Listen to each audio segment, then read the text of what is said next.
Bonjour mes chers élèves, alors j'espère que vous allez bien et en bon confinement. Alors aujourd'hui on va faire la correction des exercices de la page 209 et la page 220. On va commencer par la page 209 de la leçon la loi des nœuds et la loi d'additivité des tensions. Alors seulement on va faire l'exercice 8 et l'exercice 9 de manuel APEF. Alors car donc ce sont les exercices les plus importants. Et ensuite, on va passer à la page de 120. Mais avant de commencer, on va faire un petit rappel de les lois les plus importantes qu'on a vues la dernière fois dans la leçon de la loi d'additivité, la loi des nœuds et la loi d'additivité des tensions. Bon, alors ça c'est un rappel très très important.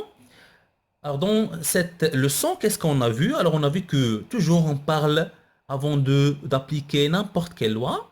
Alors on parle de deux lois, de deux montages, pardon. Soit on parle d'un montage en série ou bien un montage en dérivation.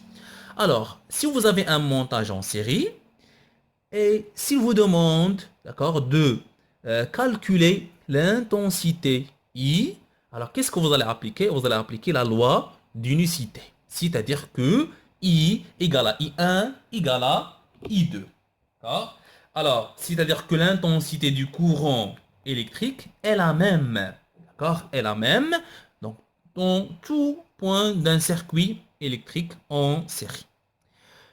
Par contre, s'il vous demande de calculer l'intensité, pardon, la tension U, pardon, la tension U, est toujours dans un montage en série. D'accord? Alors, qu'est-ce que vous allez appliquer? Vous allez appliquer la loi d'additivité de tension. D'accord? Alors, je vous rappelle que dans cette loi, qu'est-ce qu'on a dit? Dans un circuit en série, la tension aux bornes du générateur, ce que vous avez ici UG, égale à la somme, d'accord, des tensions aux bornes des autres dipôles. Des tensions, si vous avez par exemple trois lampes, ou bien trois moteurs, ou bien une lampe de moteur, ou bien deux lampes et un moteur, alors qu'est-ce que vous allez faire? Là, donc la tension UG, la tension du générateur, égale à la somme U1 plus U2 plus U3. Très bien, ça c'est dans un montage en série. Maintenant, si vous avez un montage, dans un montage en dérivation. Alors, dans un montage en dérivation. Alors, qu'est-ce qu'on applique? Alors, on a pour calculer l'intensité I, on applique la loi des nœuds. La loi des nœuds. Alors, si vous avez un montage en dérivation, alors l'intensité du courant électrique dans la branche principale, on va considérer que I, c'est la branche, c'est l'intensité qui circule dans la branche principale. D'accord? Égale à la somme des intensités dans les branches dérivées, pardon, I égale à I1 plus I2 plus I3, ce qu'on appelle la loi du nœud.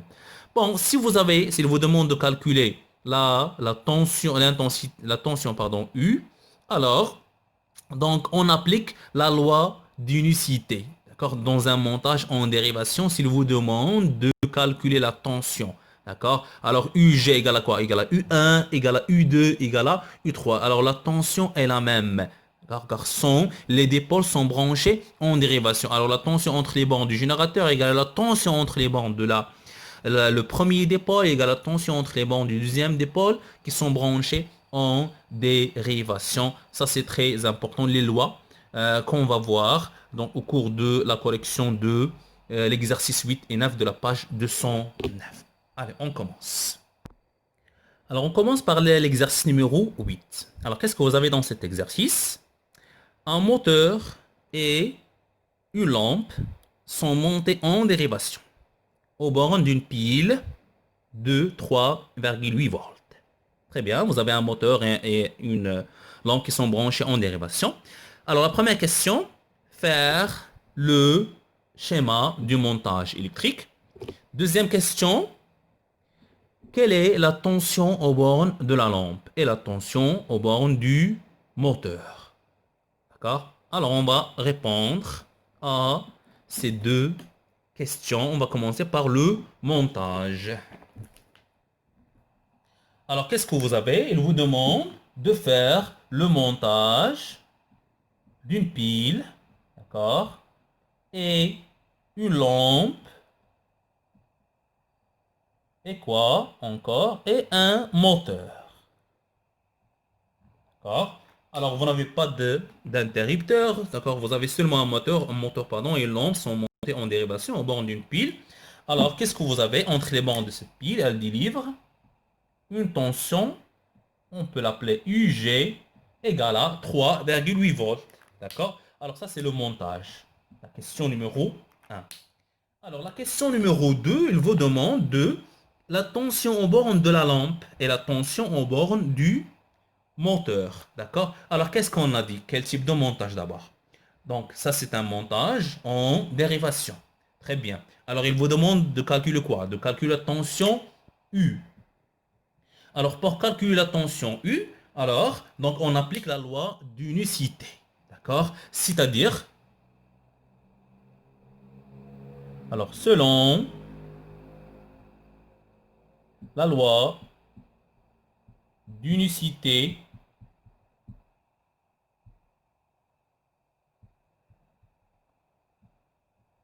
alors, de la tension, alors, qu'est-ce qu'on a? UG égale à quoi? Égale à la tension entre les, on peut l'appeler U1, c'est de la lampe, je peux l'appeler UL, égale à la tension UM. Alors ça, UL, c'est la tension entre les bornes de la lampe, ça c'est la tension entre les bornes du moteur, UG, c'est la tension entre les bornes de générateur. Alors tout simplement, égal à quoi? Égal à 3,8 volts. 3,8 volts. Tout simplement, d'accord? Bon, très bien. Alors, on a répondu à, donc, quelle est la tension aux bornes de la lampe et la tension aux bornes du moteur? Alors, c'est la même. Alors, c'est la même tension entre les bornes du générateur. C'est égal à 3,8 volts. Alors, je pense que c'est clair. Alors, on passe maintenant à l'exercice numéro 9. Bon, alors on va en faire maintenant l'exercice 9 de la page 209. Alors, qu'est-ce que vous avez dans cet exercice? Les lampes branchées dans le circuit ci-dessous sont identiques. Alors, donc soulignez ce mot s'il vous plaît, sont identiques, ça veut dire sont les mêmes. D'accord? C'est-à-dire ils seront traversés par la même intensité du courant. C'est très important. Alors, la première question, calculez l'intensité du courant électrique qui traverse la lampe L2 et L4, sachant que L1 est parcouru par un courant d'intensité égale à 320 mA. D'accord? Alors, j'ai déjà schématisé le montage que vous avez ici. Alors, L1, donc elle est dans la branche principale, c'est-à-dire elle est à côté du générateur. Elle est traversée par une intensité égale à 320 ampères. Il vous demande de calculer l'intensité qui traverse la lampe L4 et l'intensité qui traverse la lampe L2. D'accord? Alors, donc, qu'est-ce qu'on a dit? Les lampes sont identiques, sont les mêmes. C'est-à-dire que l'intensité qui va traverser la lampe L1 égale à l'intensité qui va traverser la lampe L5 égale à l'intensité qui va traverser la lampe L6. L6. D'accord? C'est-à-dire I4 égale à I5 égale à I6. La même chose. Donc, puisque la lampe L2 et L3 sont identiques, d'accord? Alors, donc ici, l'intensité qui va traverser la lampe L2 égale à l'intensité qui va traverser la lampe L3. D'accord? Bon, donc vous allez mieux comprendre lorsqu'on va faire le sens du courant électrique. Alors voilà, donc ça c'est la borne positive. Le courant sort toujours de la borne positive vers la borne négative, d'accord? Donc je peux même inverser, donc, je peux faire l'inverse, d'accord? Donc on va rien voir, d'accord? Donc on n'aura aucun changement si on inverse par exemple les bornes, d'accord? C'est la même chose. Bon, alors ça c'est la branche principale, ça c'est l'intensité I, qui est égale à 320 mA. Alors lorsqu'on arrive à ce point qui s'appelle le nœud, d'accord? Alors donc cette intensité, elle va se diviser en trois parties, trois intensités, d'accord? Voilà, ça c'est l'intensité I4, ça c'est l'intensité I5, pardon, donc j'ai pas beaucoup d'espace, et ça c'est l'intensité I6. Alors donc ces trois intensités seront rencontrées dans ce point qui s'appelle aussi un nœud, d'accord? Ensuite, d'accord, lorsqu'il arrive, ça c'est dans cette branche, d'accord, dans ce fil qu'on a ici, ça c'est l'intensité I. Mais lorsqu'elle arrive à ce point, le nœud, elle va se diviser en deux. L'intensité I2, ça c'est l'intensité E3. Elle va se rencontrer une autre fois dans ce nœud et arrive pour traverser la lampe L1 et pour arriver à la borne négative. D'accord? Alors, donc ici, qu'est-ce qu'on va appliquer? On va appliquer la loi des nœuds car on a un montage en dérivation, sont branchés en dérivation. D'accord? L2, L3 sont L2 branché en dérivation avec L3, L4 branché en dérivation avec L5 et L6. Elle vous demande de calculer l'intensité I. Donc c'est la loi des nœuds. D'accord? Alors on va commencer par L2, par l'intensité qui traverse L2. Et ensuite on va calculer l'intensité qui traverse la lampe L4. D'accord? Très bien. Alors la première question. Alors l'intensité I2, c'est-à-dire l'intensité qui traverse la lampe L2. Alors je peux faire entre parenthèses pour la lampe L2. Très bien. Entre parenthèses. Pour la lampe L2. Alors qu'est-ce qu'on a dit? Lorsque cette intensité arrive à, d'accord, donc à ce point, ce nœud-là, alors elle va se diviser en deux. Mais en deux intensités qui sont égales. Car, tout simplement, les deux lampes L2 et L3 sont identiques. Donc, c'est-à-dire, si on veut appliquer la loi du nœud, qu'est-ce qu'on va faire? On va dire que I égale à I2 plus I3. D'accord? Et puisque I2 égale à I3, d'accord? Donc les deux intensités sont égales, car les deux lampes sont identiques. Égal à quoi? Égal à l'intensité I divisé par 2. Donc l'intensité I divisé par 2. Car tout simplement, on a deux branches. Alors, I, c'est 320. On va diviser par 2. Ça donne 160 quoi? Milliampères. D'accord? Alors, 160 milliampères. Voilà. Je pense que maintenant, c'est clair. Très bien. Alors, ça, c'est pour l'intensité donc I2 qui traverse la lampe L2. Maintenant, on va faire la même chose pour l'intensité I4. D'accord? Alors, pour l'intensité I4, puisque qu'est-ce qu'on a? On a trois branches. D'accord? Donc, la branche, donc là, on a la lampe L4, et l'autre là, on a la lampe L5, et l'autre là, on a la lampe L6. Alors, cette intensité, elle va se diviser en trois. Alors, I égale à I4 égale à I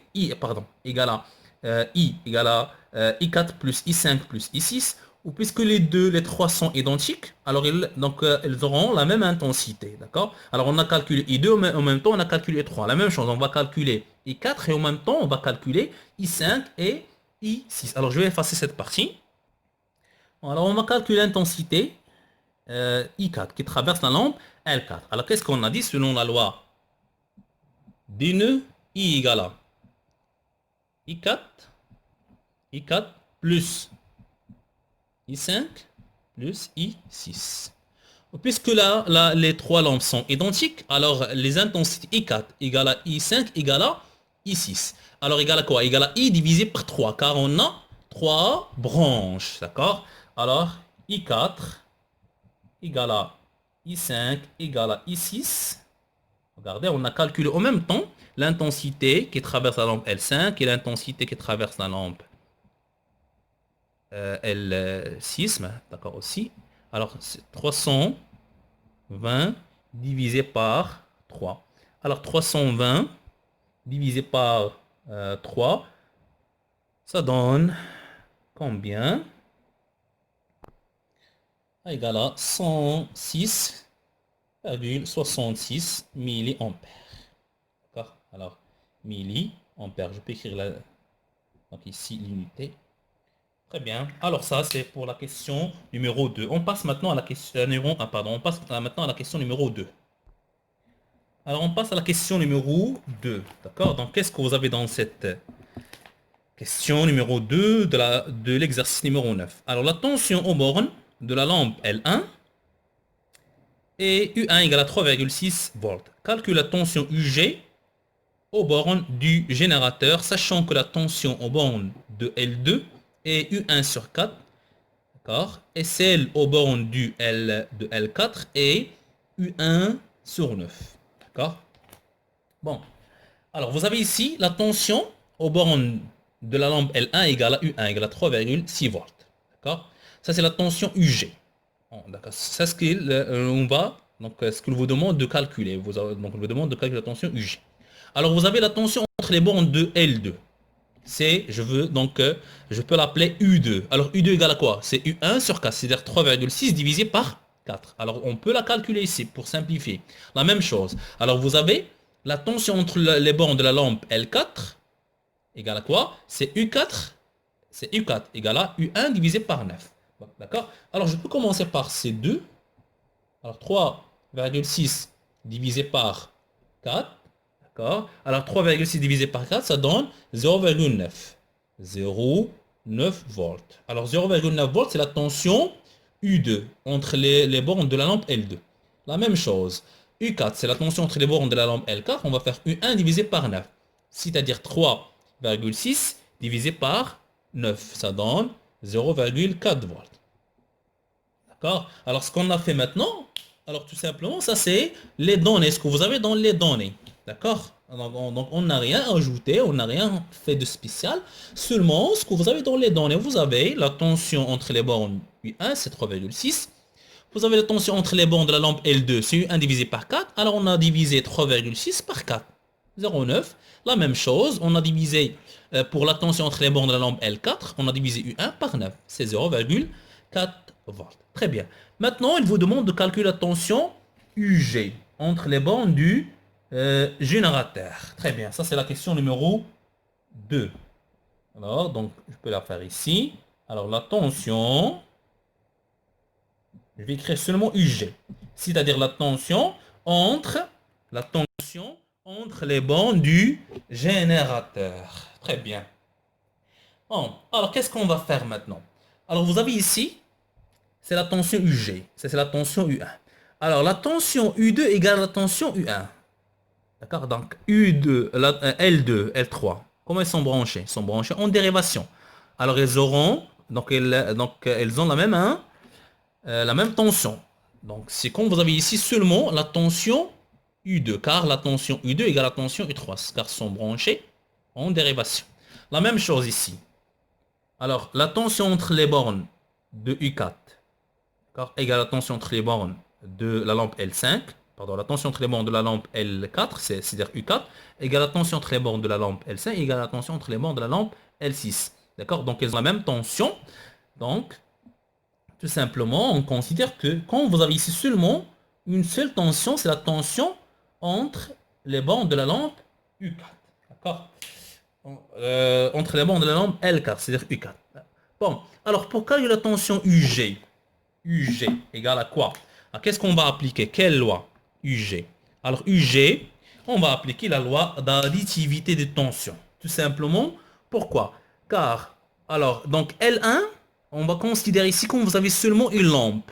Seulement une lampe. Car, donc ils ont la même tension. La même chose ici. Donc les trois lampes, ils ont la même tension. Alors on va considérer comme on a seulement une lampe. D'accord. Alors, si vous avez seulement trois lampes, la lampe L1 et la lampe ici équivalente à ces deux lampes et une troisième lampe équivalente. D'accord. Alors, donc, on va considérer, c'est comme vous avez ici un montage en série. Et dans un montage en série, pour calculer une tension, d'accord, on applique la loi d'additivité des tensions. Alors, UG égale à quoi? Égale à U1 plus U2, d'accord, plus quoi? U4. D'accord. Alors, ce sont les tensions qu'on a seulement. Alors, UG égale à U1 plus U2 plus U3. Bon, alors on peut faire maintenant l'application numérique. Alors, U1, c'est quoi? 3,6. U2, c'est 0,9. Plus U4, c'est 0,4. Alors, la somme, ça donne 4,9 volts. Eh bien, alors ce sont des exercices très très importants. D'accord. Alors j'espère que vous avez bien compris ces deux exercices. On passe maintenant à la page de 120. Bon, maintenant, après avoir corrigé les exercices de la page 209, on va commencer la correction de la page 220 de la leçon prévention des dangers du courant électrique. Bon, on va commencer par l'exercice numéro 1. Bon, alors qu'est-ce qu'on a dans cet exercice? Choisir la bonne réponse. Un court-circuit peut entraîner quoi? La fermeture du circuit électrique, un incendie, une diminution de l'intensité du courant. Alors, il peut entraîner quoi? Un incendie. Tout simplement car lorsqu'on fait, par exemple, court-circuiter un dipôle, alors, donc ça c'est, peut entraîner quoi? Une élévation de la température. D'accord? Donc, ce qui donc, peut provoquer un incendie. Bon, pour tester un interrupteur, on utilise quoi? Pour tester un interrupteur, alors un interrupteur, c'est un dipôle qui est passif. Alors, on va utiliser un ohm-mètre. Si vous avez un dipôle actif, d'accord, l'exemple de générateur, donc on va utiliser un voltmètre. Le schéma correspondant à une pile ronde court-circuitée. Alors, donc, court-circuité, ça veut dire quoi? Ça veut dire, donc, on a fait un court-circuit entre ces bornes. Donc, le schéma, le bon schéma, c'est ça. Donc, le schéma qui est au milieu. Lorsqu'on a branché la borne positive avec la borne négative, avec un fil conducteur. D'accord? Donc, un conducteur. Alors, pour court-circuiter un dipôle, on branche entre ces bornes quoi? On branche entre ces bornes un générateur? Non. Un interrupteur ouvert? Non. Un interrupteur fermé? Oui. Et on ne peut pas brancher une lampe. On branche un interrupteur fermé car il va jouer le rôle de quoi? D'un fil conducteur, tout simplement. Alors on passe à l'exercice numéro 2. Compléter les phrases. Une pile usée est détectée par quoi? Une pile usée est détectée par quoi? Par un voltmètre. Alors qu'une lampe grillée est détectée par quoi? Par un ohm-mètre. D'accord? Lorsqu'on relie les deux bornes d'une lampe dans un circuit fermé par un fil, la lampe, quoi? D'accord? Donc s'éteint. Alors la lampe s'éteint. On dit que la lampe est court-circuitée. D'accord? Alors pour protéger les appareils électroménagers, on utilise quoi? Alors on utilise le fusible. On utilise le fusible. Quand, quand un court-circuit se produit, l'intensité du courant devient plus élevée ou bien plus forte. D'accord? Ce qui entraîne quoi? Ce qui entraîne une élévation. Une augmentation, une élévation de quoi? De la température qui peut provoquer quoi? Peut provoquer un incendie. Un incendie.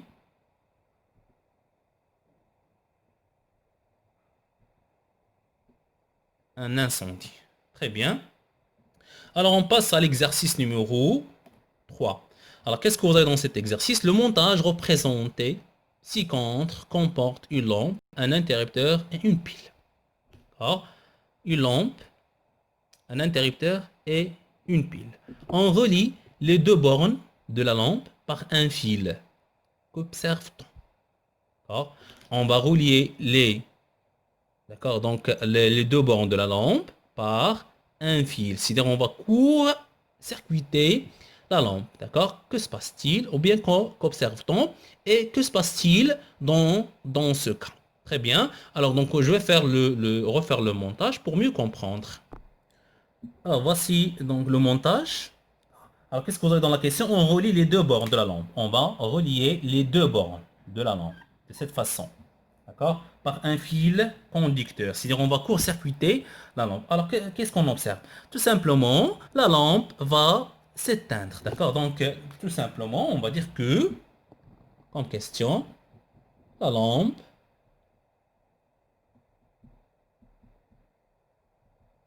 la lampe s'éteint. D'accord? Alors, donc ça, c'est comme réponse de la première question. Qu'est-ce qu'on observe? Alors, la lampe, on va observer que la lampe va s'éteindre. D'accord? Deuxième question. Alors, qu'est-ce que vous avez? Que se passe-t-il dans ce cas? Alors, qu'est-ce qu'on a dit? Lorsqu'on court-circuiter, par exemple, un dipôle dans un circuit, d'accord? Alors, donc, l'intensité du courant devient plus forte, ce qui entraîne une élévation de température qui peut provoquer un incendie. D'accord? Alors, c'est ça ce qu'on a dit, c'est ça ce que vous avez même dans la question. D'accord? Donc, l'exercice numéro 2, pardon. D'accord? Alors, qu'est-ce qu'on va dire? D'accord, donc on observe, donc on va remarquer, ou bien on peut dire que l'intensité augmente, l'intensité du courant augmente, d'accord? Alors l'intensité augmente,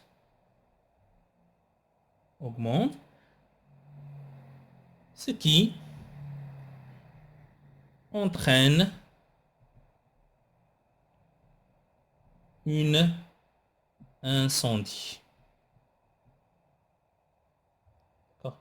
Bien, donc ce qui entraîne, ce qui provoque, donc ce qui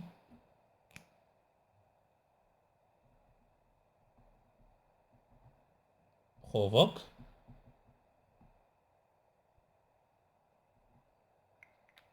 si vous permettez, donc je vais effacer, je vais refaire avec un autre stylo, ce qui provoque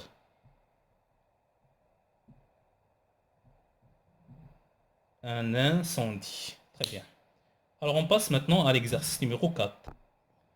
Bon, alors on passe à l'exercice numéro 4. Qu'est-ce qu'on vous attend de cet exercice? On considère le schéma d'un circuit électrique représenté ci-contre. On branche au bord de la lampe un interrupteur. Complétez le tableau suivant par oui ou non, si le dipôle fonctionne ou pas. D'accord? Alors vous avez le tableau suivant, le dipôle, la lampe, le moteur, l'état de l'interrupteur, donc soit ouvert ou bien fermé. D'accord? Donc au départ, on branche au bord de la lampe un interrupteur. On va brancher entre les bornes de cette lampe un interrupteur. D'accord? Je peux faire ici, comme ça. Alors, donc, l'interrupteur, soit il est ouvert ou bien fermé. D'accord? On va considérer on va chercher quel est d'accord. Donc, est-ce que la lampe fonctionne ou bien ne fonctionne pas? Alors, donc, au départ, on va considérer que l'interrupteur est ouvert. On va remplir ces deux cases. D'accord? Bon, si l'interrupteur est ouvert, c'est-à-dire, donc, si vous n'avez rien ici, d'accord? Donc, ici, donc, si vous n'avez pas un court-circuit, alors tout simplement, si la lampe, ou bien, pardon, si l'interrupteur est ouvert, alors la lampe fonctionne, oui. D'accord? Le moteur aussi fonctionne tout simplement. D'accord? Très bien. Bon, alors maintenant, si l'interrupteur est fermé, je vais fermer l'interrupteur. Très bien. Alors, on va chercher maintenant, quels sont les dipôles qui fonctionnent et les autres qui ne fonctionnent pas. Je vais commencer par la lampe. Alors, on a court-circuité la lampe. Si on court-circuite n'importe quel dipôle, alors donc ce dipôle ne fonctionne pas. Alors, on va faire ici non. D'accord? Pour le moteur, alors est-ce qu'on a court-circuité le moteur? Non, on n'a pas un court-circuit entre les bandes du moteur, alors toujours le moteur fonctionne. Très bien, d'accord? Alors ça c'est pour l'exercice numéro 4, on passe à l'exercice numéro 5. Alors on passe à l'exercice numéro 5. Alors un circuit électrique comporte deux lampes montées en dérivation et une boîte d'alimentation. Une boîte d'alimentation, c'est-à-dire un générateur tout simplement. Alors on relie les bornes d'une lampe par un fil de connexion. Quels sont les dipôles qui sont court-circuités? Il suffit la réponse. Comment peut-on faire pour protéger le générateur? D'accord? Alors ça c'est le montage. Alors on a deux lampes qui sont branchées en dérivation, d'accord? Et un générateur. Alors qu'est-ce qu'on va faire? On relie les bornes d'une lampe par un fil de connexion d'une lampe. On peut choisir n'importe quelle lampe. cette façon. On va court-circuiter cette lampe. D'accord? Alors, quelles sont les lampes qui sont court-circuitées? Justifie la réponse. D'abord, dans quel type de montage ici? Alors, donc, c'est un montage en dérivation. Alors, en montage.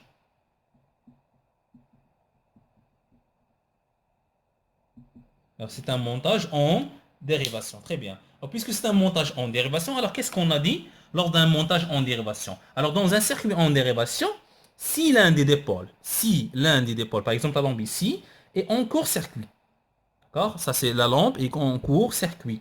Alors, toutes les récepteurs, d'accord? Tous les dipôles, même le générateur, alors donc, sont court-circuités et cessent de fonctionner. D'accord? Alors, les récepteurs que vous avez ici, par exemple, les deux lampes que vous avez ici, la lampe N1, si vous avez par exemple un moteur, donc il cesse de fonctionner et le courant aussi devient plus intense, plus élevé. Très bien, d'accord? Alors, donc ça, c'est pour la première question. On a fait oralement. La deuxième question, comment peut-on faire pour protéger le générateur? Pour protéger le générateur, alors parmi euh, les dipôles, ou bien, d'accord, donc les matériels qu'on utilise pour protéger les dipôles, qui sont donc contre le court-circuit, c'est le fusible, tout simplement. Alors, on peut faire un fusible. Alors, je peux brancher le fusible ici entre les bornes de générateur dans ce circuit qui est principal. Je peux la brancher ici, par exemple, avec un trait au milieu, d'accord? Pour faire la différence entre le fusible et la résistance. Ça, c'est le fusible. Alors, donc, ça, c'est quoi? Un fusible. Très bien. Donc, quel est le rôle de fusible? C'est de protéger, d'accord, ce générateur contre le court-circuit. Très bien, on passe au dernier exercice, c'est l'exercice numéro 6. On passe à l'exercice numéro 6. Observez les schémas suivants. Indiquez la boucle traversée par le courant dans chaque montage. Et vous avez une autre question dans l'autre page, la dernière, c'est la question numéro 2. Alors, dans quel montage le générateur est court-circuité? D'accord, on va commencer par la première question. Alors, pour la première question, qu'est-ce qu'on a? Qu'est-ce qu'on va faire? Alors, on indique la boucle traversée par le courant dans chaque montage. D'accord? Bon, alors, on va faire le sens du courant électrique à travers les flèches. Alors, toujours de la borne positive vers la borne négative. Ici, on n'a pas un court-circuit, d'accord? Alors le courant va traverser cette lampe, mais lorsqu'on arrive à cette lampe, qu'est-ce qu'on a? On a ici un court-circuit. Alors, le courant, d'accord, il va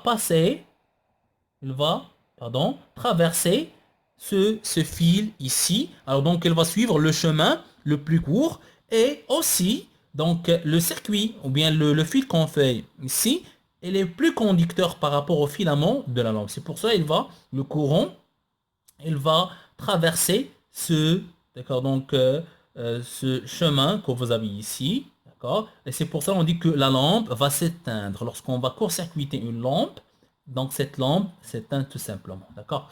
Alors, dans ce montage, on n'a pas de court-circuit, tout simplement, ça c'est le chemin du courant électrique, d'accord. Donc, dans ce montage, alors on a ici un montage en dérivation et donc on a un court-circuit ici, d'accord. Alors, qu'est-ce qu'on va remarquer? Alors, on va remarquer que le courant, elle va